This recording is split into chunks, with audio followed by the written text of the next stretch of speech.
দ্বিতীয় ধাপের উপজেলা নির্বাচনের প্রার্থীদের ব্যস্ত সময় কাটছে প্রচার প্রচারণায়। শেষ সময়েও কোথাও কোথাও পাল্টাপাল্টি অভিযোগে ছড়াচ্ছে উত্তাপ। ক্ষমতাসীন দলের একাধিক প্রার্থী থাকায় বিভিন্ন উপজেলায় বিভক্ত হয়ে পড়েছেন তৃণমূলের নেতাকর্মীরা। ভোটারদের প্রত্যাশা সুষ্ঠু নির্বাচন।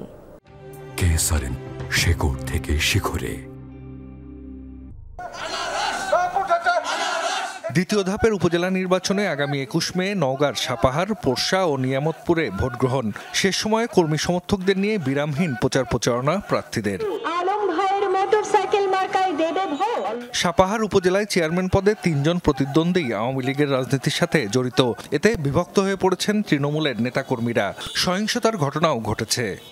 আমাদের অবস্থা অনেক ভালো হওয়ার কারণে প্রতিপক্ষ বিভিন্ন জায়গায় হুমকি ধমকি দিচ্ছে এবং এই হুমকি ধমকির কারণে ভয়ভীতি দেখায় মানুষকে দমন করার চেষ্টা করছে। কোনো প্রার্থী যদি এই ধরনের কোনো কথা বলে থাকে এটা মিথ্যা।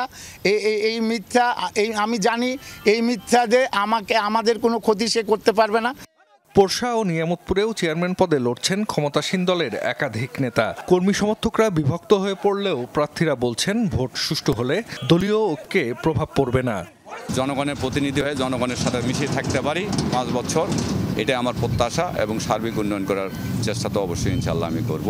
আমরা 4 জনই একই দলের মানুষ, কিন্তু জনগণকে যে ভালোবাসবে তাকে জনগণ ভোট দেবে, আর তাতে কিন্তু বিশৃঙ্খলা হবে না ইনশাল্লাহ। আমি যতটুকু মানুষের কাছাকাছি যেতে পেরেছি, আমার বিশ্বাস যে এলাকার মানুষ কখনো আমাকে ফেলবে না। আমরা চাই মা এখানে শান্তি শৃঙ্খলা বজায় রেখে একটা সুষ্ঠু, অবাধ, নিরপেক্ষ নির্বাচন বিগত দিনও যেভাবে হয়েছে আগামীতে সেটা হবে, এটা আমরা বিশ্বাস করি।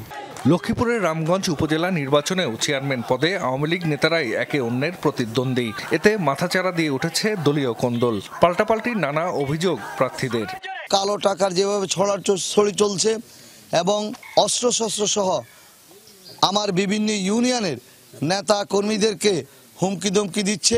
হুন্ডা প্রতীকের প্রার্থী বাচ্চু সাহেব সহ ওনার কিছু সঙ্গপাঙ্গ যারা রয়েছে তারা বিভিন্ন জায়গায় হুমকি ধামকি দিচ্ছে, তারা নাকি ভোট কেটে নিবে। ভোলা সদর উপজেলা নির্বাচনের প্রার্থীরা কর্মী সমর্থকদের নিয়ে ছুটে বেড়াচ্ছেন পাড়া মহল্লায়। চেয়ারম্যান পদে লড়ছেন 3 জন। উন্নয়নের নানা প্রতিশ্রুতি দিয়ে ভোট চাইছেন তারা।